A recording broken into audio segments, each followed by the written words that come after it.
السلام علیکم ورحمۃ اللہ وبرکاتہ۔ آج لیلۃ القدر کی پہلی شب ہے، تو میں بتاؤں گا کہ ہمیں کیسے عبادت کرنی ہے۔ رمضان کے مبارک مہینے کا آخری عشرہ شروع ہو چکا ہے۔ ہمیں اور آپ کو آخری عشرے کو خوب وصولنے کی کوشش کرنا ہے۔ رمضان کے آخری عشرے کی طاق راتیں کون کون سی ہوتی ہیں؟ 21، 23، 25، 27، 29۔ یہ 5 راتیں ہیں جو سال کی سب سے قیمتی رات ہیں۔ ان 5 راتوں میں کوئی بھی ایک رات لیلۃ القدر کی ہو سکتی ہے، جس کے بارے میں اللہ تعالیٰ نے فرمایا کہ ایک رات میں عبادت کرنے کا ثواب 1000 مہینوں سے بہتر ہے۔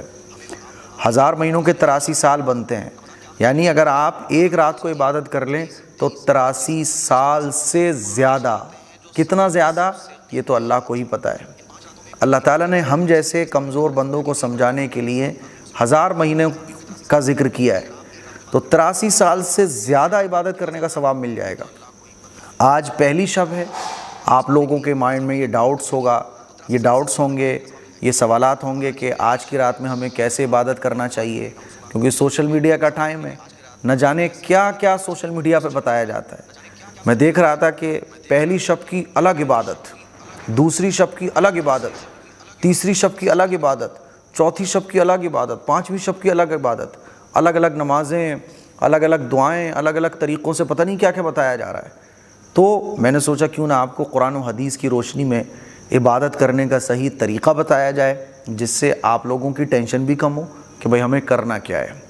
پہلی بات جو آپ کو بنیادی طور پر سمجھنا چاہیے اور پہلی فرصت میں اپنے دماغ میں سیٹ کر لینا چاہیے اصول کے طور پر، کیونکہ دیکھو سوشل میڈیا پہ تو بہت کچھ آئے گا، بہت کچھ آپ کو بتایا بھی جائے گا، تو آپ کب تک پوچھو گے کہ یار کیا کرنا ہے کیا نہیں کرنا۔ اسی لیے میرا یہ اصولی بات ہے جو میں آپ کو بتانے جا رہا ہوں، اس کو آپ ذہن میں رکھ لیں اور سمجھ لیں کہ لیلۃ القدر کی کوئی بھی خاص عبادت نہیں ہے، کوئی بھی خاص دعا نہیں ہے، کوئی خاص نماز نہیں ہے، کوئی خاص وظیفہ نہیں ہے، بلکہ جو ہم روزانہ اور رمضان کے پورے مہینے عبادت کے کام کرتے چلے آ رہے تھے، بس وہی عبادت کے کام ہمیں آج کی رات میں بھی کرنا ہے۔ بات سمجھ آ رہی ہے؟ آپ کا من کر رہا ہے قرآن مجید پڑھنے کا، قرآن مجید پڑھیے۔ آپ کا من کر رہا ہے نفل نمازیں پڑھنے کا، نفل نمازیں پڑھیے۔ آپ کا من کر رہا ہے دعائیں مانگنے کا، تو آپ دعائیں مانگیے۔ آپ کا من کر رہا ہے درود شریف پڑھنے کا، تو آپ درود شریف پڑھیے۔ آپ کا من کر رہا ہے کہ چلو اللہ کی تسبیح بیان کرتے ہیں، سبحان اللہ، الحمدللہ خوب پڑھتے ہیں، بھائی بہت اچھا۔ کوئی خاص اور پرٹیکولر عبادت نہیں ہے کہ نہیں آپ کو یہی کرنا ہے۔ کلیئر ہے نا؟ یہ اصولی بات میں نے آپ کو اس لیے سمجھائی کہ جب آپ یہ سمجھ گئے تو اب آپ کے سامنے 1000 چیزیں بھی آئیں گی کہ نہیں 21ویں شب میں یہ کرنا ہے، یہ کرنا ہے، یہ کرنا ہے، تو آپ ٹینشن میں نہیں آؤ گے۔ بھائی مفتی صاحب نے بتایا تھا کہ جو عبادت کا کام آپ کا من کرے کرنے کا وہ کر سکتے ہو۔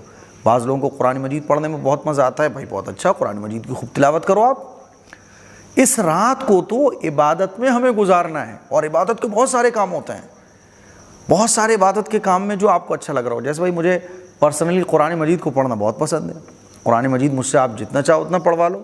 نفل نمازیں پڑھنے میں اتنا من نہیں لگتا ہے جتنا قرآن مجید کی تلاوت میں من لگتا ہے، تو آپ قرآن مجید کی بھائی خوب تلاوت کرو۔ بعض لوگوں کو نفل نماز پڑھنے میں بہت مزہ آتا ہے، تو ٹھیک ہے نفل نماز پڑھو، کوئی خاص عبادت نہیں ہے، ٹھیک ہے نا؟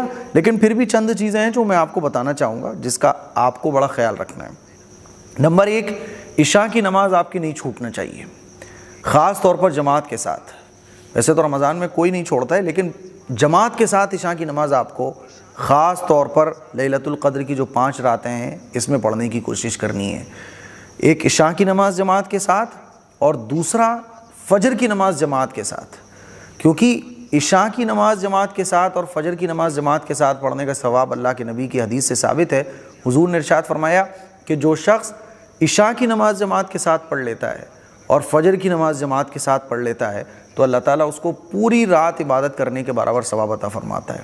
تو مان لیجیے آپ نے عشاء کی نماز جماعت کے ساتھ پڑھ لی اور فجر کی نماز جماعت کے ساتھ پڑھ لی، تو رات میں اگر تھوڑی بھی عبادت آپ کر لو گے تو حدیث سے ثابت ہے، اللہ کے نبی کا ایک ایک لفظ سچا، اللہ کے نبی نے جو بیان کیا وہ سچا، تو آپ کو پوری رات عبادت کرنے کے برابر ثواب مل جائے گا، ٹھیک ہے؟